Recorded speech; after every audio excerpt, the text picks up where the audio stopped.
Prince William has just crossed a line no royal has dared to touch in generations in an act that has sent shockwaves through Westminster and Buckingham Palace alike. The future King of England has openly boycotted Prime Minister Keir Starmer's government event. Not quietly, not diplomatically, but publicly in full view of the international community. Reports confirm that this was no last-minute scheduling issue or polite decline. It was a deliberate and calculated statement from the heir to the throne. And now the royal family has erupted in outrage. The monarchy is rallying behind William, and Britain is facing a constitutional storm that could change the balance of power between Crown and Parliament forever. Stay with this story, because what's happening right now could define the next century of British rule. The news broke like a thunderclap across the United Kingdom. Prince William, the Prince of Wales, had refused to attend Keir Starmer's flagship government reception at Lancaster House, a prestigious Commonwealth event meant to showcase unity between Britain's leadership and its royal family. The moment was supposed to be symbolic of national harmony, but instead it turned into an international scandal. Over 300 guests were in attendance, ambassadors, ministers and media from across the Commonwealth, when just minutes before William's scheduled arrival, an urgent message came from Kensington Palace. The Prince of Wales would not be attending. No further explanation, no apology, just silence. The reaction inside Lancaster House was instant chaos. Foreign dignitaries whispered in confusion, government aides scrambled for answers, and even Starmer himself was seen consulting his team with visible frustration. In one move, William had not only embarrassed the Prime Minister before the world, he had declared a subtle but unmistakable act of defiance. What makes this even more extraordinary is what palace insiders are now confirming. This was no misunderstanding. Sources close to Kensington Palace claim William's boycott was a direct response to Starmer's controversial plans to modernise the monarchy. Proposals that would dramatically cut royal funding and tighten parliamentary control over royal affairs. In plain words, the Labour government wants to reduce the monarchy's independence and turn it into a ceremonial arm of government oversight. For William, that was a step too far. One senior royal aide reportedly told a journalist that the prince will not stand on the same stage as those dismantling the institution he will one day inherit. Those words alone reveal the scale of the divide now ripping through Britain's constitutional order.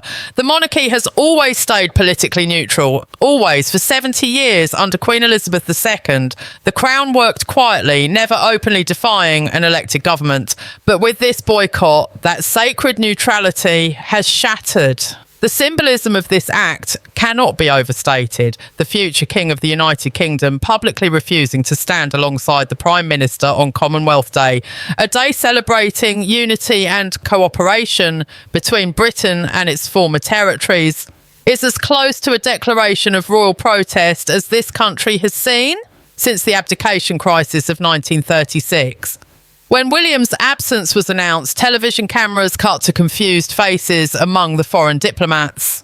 Commonwealth representatives expecting to shake hands with Britain's next king were left exchanging awkward glances. The embarrassment for Downing Street was immediate. Government ministers offered nervous smiles and vague excuses about unexpected scheduling conflicts, but no one was buying it. Within minutes, social media lit up. "Where's the Prince of Wales?" trended across platforms, and hashtags like #Stand with William and #Save the Monarchy began to dominate timelines. Behind the palace walls, the situation was already escalating. According to multiple royal correspondents, William's decision came after weeks of private tension between the palace and the government. Starmer's administration had recently leaked documents outlining proposals to reduce the sovereign grant, the funding that supports royal duties, and to introduce parliamentary oversight of major royal speeches and foreign engagements. In effect, it would place the monarchy under government supervision for the first time in modern British history. For the royal family, it was a red line. William, known for his measured diplomacy, reportedly tried to reason with senior officials in private meetings. But when those talks broke down, he decided to take a public stand, and he did it in the most dramatic way possible. At 8 p.m, just hours after the event, Kensington Palace issued a brief but explosive statement. It read that the Prince of Wales remains committed to upholding the constitutional principles and independence of the Crown, as has been the duty of his family for generations. To casual observers, those words might seem routine, but to political insiders, they were a bombshell. Independence of the Crown is a phrase loaded with constitutional weight. It suggests that the government, in William's view, is crossing a boundary it should never approach. In essence, he was accusing the Prime Minister of trying to politicise the monarchy to make the Crown answerable to Parliament rather than existing above it as a neutral safeguard of national unity. That statement, subtle as it was, carried the force of a royal warning, a declaration that the heir to the throne was ready to push back against a government he saw as dangerous to Britain's constitutional fabric. Inside Westminster, the reaction was immediate panic. Labour MPs were blindsided. Many had no idea how far relations between Downing Street and Kensington Palace had deteriorated. Backbenchers reportedly flooded party group chats with messages of disbelief. One described the situation as a nightmare unfolding in real time. Another privately admitted, "This is the last thing we needed, the royal family turning against us." And they're not wrong. Starmer's government, already struggling with plummeting approval ratings and internal divisions, now finds itself facing open defiance from the most popular royal in the country. Polls released overnight showed nearly 70% of Britons siding with William's stance, believing the monarchy should remain financially and constitutionally independent. Even Labour supporters are split, with many arguing that Starmer's so-called reforms are simply power grabs dressed up as modernisation. Meanwhile, inside the royal family, unity appears stronger than ever. Palace sources say that senior members, including Princess Anne and Sophie, Duchess of Edinburgh, privately praised William's decision as courageous and necessary. Even King Charles, though bound by convention to remain silent, is believed to share his son's frustrations. One insider noted that the king has long been wary of Starmer's government's approach to the monarchy, and that William's move may have said aloud what others in the palace have been thinking quietly for months. This means one thing: the royal household is no longer merely defending tradition, it's preparing for a constitutional battle. By the end of the night, it was clear this was more than just a missed appearance. It was a message, one that resonated across Britain and beyond.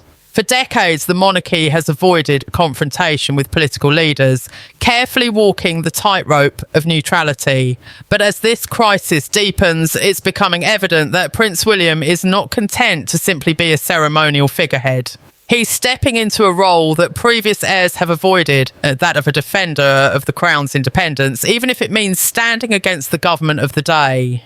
Whether this is bravery or recklessness remains to be seen. But one thing is certain: the battle lines between Buckingham Palace and Downing Street have been drawn, and this time the fight is out in the open. As dawn broke over London the next morning, the story had already exploded into a full-blown constitutional crisis. Every major newspaper splashed the same image across its front page: Keir Starmer standing stiffly at the Lancaster House podium, surrounded by foreign dignitaries and empty chairs, the absence of the Prince of Wales glaring like a wound in the nation's image. Television anchors called it a royal earthquake. The BBC, ITV and Sky News all led with breaking banners asking the same question. As Prince William declared war on the government, it wasn't hyperbole. Overnight, William's boycott had transformed from an awkward diplomatic embarrassment into a symbol of rebellion, igniting a national debate about the limits of royal power and the survival of Britain's centuries-old constitutional balance. Social media was flooded with millions of posts, memes, hashtags and fiery arguments. And Stand With William dominated the global trending list, while Abolish the Monarchy struggled to gain traction. The British public had chosen its side, and overwhelmingly that side was with the royal family.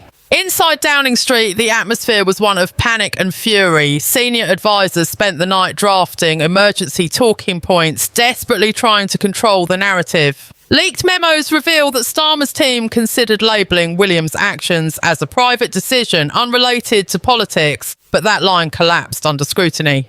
Too many details had already emerged from palace insiders, making clear that this was a deliberate snub. According to those close to number 10, Starmer himself was enraged. He reportedly slammed his notes on the table during a late-night strategy meeting, accusing his communications team of letting the situation spiral out of control.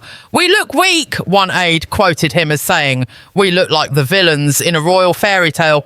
Ministers urged him to issue a public statement to cool tensions, but Starmer refused, fearing that engaging directly with the heir to the throne would legitimise the boycott as a political confrontation. Instead, he ordered his press office to stay silent and stay steady. But silence was the worst choice he could have made, because in the vacuum, the palace narrative took over. By mid-morning, royal correspondents were reporting fresh details about the confrontation behind closed doors. Apparently, the tension between Starmer's government and the royal household had been simmering for weeks. Multiple sources confirmed that William had personally appealed to senior Labour ministers to reconsider the proposed changes to royal funding, warning that they could irreparably damage the monarchy's constitutional role. His concerns were ignored. The government believed the royals would eventually fall in line, as they always had, but this time they misjudged the future king. Instead of bowing quietly, William chose to resist publicly, knowing full well the risks. That decision, defying both protocol and precedent, has now redrawn the lines of British power. The ripple effects across the political establishment were immediate. Parliamentarians on both sides of the aisle began taking sides. Conservative MPs praised William for his courage in defending the crown. Rishi Sunak, sensing a golden political opportunity, called an impromptu press conference where he declared his absolute support for the monarchy and the Prince of Wales. He promised that a future Conservative government would reverse any attempt to weaken the royal institution. His words electrified right-leaning media outlets, which quickly framed the standoff as a battle between patriotic tradition and reckless modernism. Meanwhile, Labour MPs were in disarray. Some urged Starmer to back down and open quiet talks with the palace before things spiralled out of control. Others, particularly the party's Republican faction, argued that this was the perfect moment to push forward with the reforms, to prove that no individual, not even a future king, could defy a democratically elected government. The divide was poisonous. Leaked WhatsApp messages from inside the party revealed MPs accusing each other of cowardice and betrayal. One senior Labour figure privately admitted, "This could destroy us before the next election." The palace, for its part, maintained a dignified silence, at least in public, but behind the scenes, royal aides were mobilising. Meetings were held late into the night involving not just William, but also Princess Anne, Sophie and senior advisors to King Charles. According to insiders, the royal family is now considering a coordinated withdrawal from government-sponsored events if the proposed legislation moves forward. That means no state banquets, no award ceremonies and no diplomatic receptions hosted by royals, effectively paralysing one of the UK's most powerful symbols of soft diplomacy.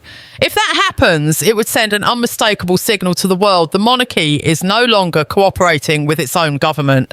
One royal historian described the moment as a ticking time bomb for the British Constitution.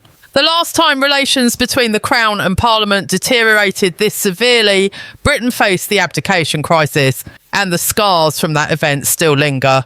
International reaction has only deepened the chaos. Across the Commonwealth, foreign leaders have expressed concern about what the rift means for Britain's global standing. Australia's Prime Minister called the situation deeply concerning, while Canada's Governor-General described it as a matter of constitutional gravity. American media, never one to resist royal drama, turned it into wall-to-wall coverage, with headlines like "Britain's Royal Mutiny" dominating US news cycles. Even the European Union weighed in quietly through diplomatic channels, advising British officials to preserve institutional stability. The message was clear. If the monarchy and the government are at war, Britain's image as a stable democracy is at risk. Meanwhile, ordinary citizens across the UK were reacting in real time. Crowds began gathering outside Buckingham Palace, waving flags and holding banners reading "Protect the Crown" and "William speaks for Britain." In towns from Manchester to Cardiff, spontaneous rallies erupted in support of the Prince. Polling firms moved quickly to capture public sentiment, and the numbers were devastating for Starmer. 71% of respondents said they supported the royal family's stance, while only 16% backed the government's reforms. Among Labour voters, the party's core base, more than half said they were uncomfortable with the direction the Prime Minister was taking. The verdict was undeniable. The British people saw this not as royal arrogance, but as royal defence. William's refusal to bow had become a rallying cry for millions who felt their traditions and institutions were under attack. Inside Number 10, alarm bells were ringing louder than ever. Advisors warned Starmer that his silence was becoming politically fatal. The longer he waited, the more powerful William's image became. A dignified, resolute leader standing for principle against political overreach. In stark contrast, Starmer was being portrayed as the man trying to undermine the monarchy. Editorials across the country, even in traditionally left-leaning outlets, began questioning his judgment. Why pick a fight with the royal family, one columnist wrote, for no one wins that battle. Pressure was mounting from every direction, and yet Starmer seemed trapped, unwilling to retreat but unable to advance. His attempt to control the narrative had backfired completely. The royal family had seized the moral high ground, and the Prime Minister was left defending an increasingly unpopular position. As the second day of the crisis came to a close, it was clear Britain was heading into uncharted waters. Constitutional experts began warning that if tensions escalated, the monarchy could refuse to participate in the opening of Parliament or to upcoming state events, acts that would paralyse the machinery of government. The Prime Minister's authority was now under open question. What began as a symbolic act of defiance by one man, but the future king, had spiralled into a national reckoning about who truly holds power in Britain, the elected government or the crown that reigns above it. And the world was watching, waiting to see which side would blink first. As the storm between Downing Street and the palace intensified, the tension in Britain reached a boiling point not seen in years. Whispers began circulating within the corridors of power that Prince William's decision to boycott Keir Starmer wasn't just a symbolic gesture, it was a deliberate warning. The Prince of Wales, who has long been seen as the future of a modern and united monarchy, was now openly rejecting what many saw as Starmer's increasingly authoritarian leadership style. Palace insiders revealed that William was deeply uncomfortable with the way the government had attempted to manipulate royal appearances for political optics. In one instance, Starmer's office allegedly pressured the royal household to feature the Prime Minister more prominently in national events, something that deeply angered both William and King Charles. For the royals, neutrality is sacred, and this political overreach struck at the heart of that principle. What was once a discreet disagreement behind closed doors was now spilling into the public, igniting a national debate over whether the monarchy should distance itself entirely from Starmer's government. British media outlets seized upon the unfolding rift, with headlines painting an image of chaos and distrust. The Daily Mail described it as a royal rebellion, while the Telegraph declared, "The Windsors draw the line." Across social media, the outrage was palpable. Hashtags like #BOYCOTTS and #StandWithWilliam began trending within hours as citizens voiced support for the future king's stand. Even Labour loyalists found themselves torn between party loyalty and royal respect. Many commentators noted how rare it was for the royals, especially William, to take such a decisive moral stand. He had always been careful, diplomatic and measured. Yet this time, something had clearly pushed him beyond restraint. Analysts believe the final straw came after a series of leaked communications showing Labour aides attempting to exploit William's public image for political cover during a scandal involving government misuse of taxpayer funds. The palace, known for its discretion, could no longer remain silent. Meanwhile, within Labour ranks, panic was setting in. Ministers were seen rushing in and out of Number 10. Their expressions tight and grim. The communications team struggled to contain the media fallout as the public trust in Starmer plummeted overnight. Insiders described scenes of shouting matches and frantic calls between senior advisors, each blaming the other for the catastrophic public relations failure. One senior MP reportedly told a journalist, "We've lost the palace, we've lost the people, and soon we'll lose Parliament." As more details leaked from behind palace gates, it became clear that this was not a minor misunderstanding. Reports emerged that during a private meeting weeks earlier, Starmer had spoken in a tone that the prince found disrespectful.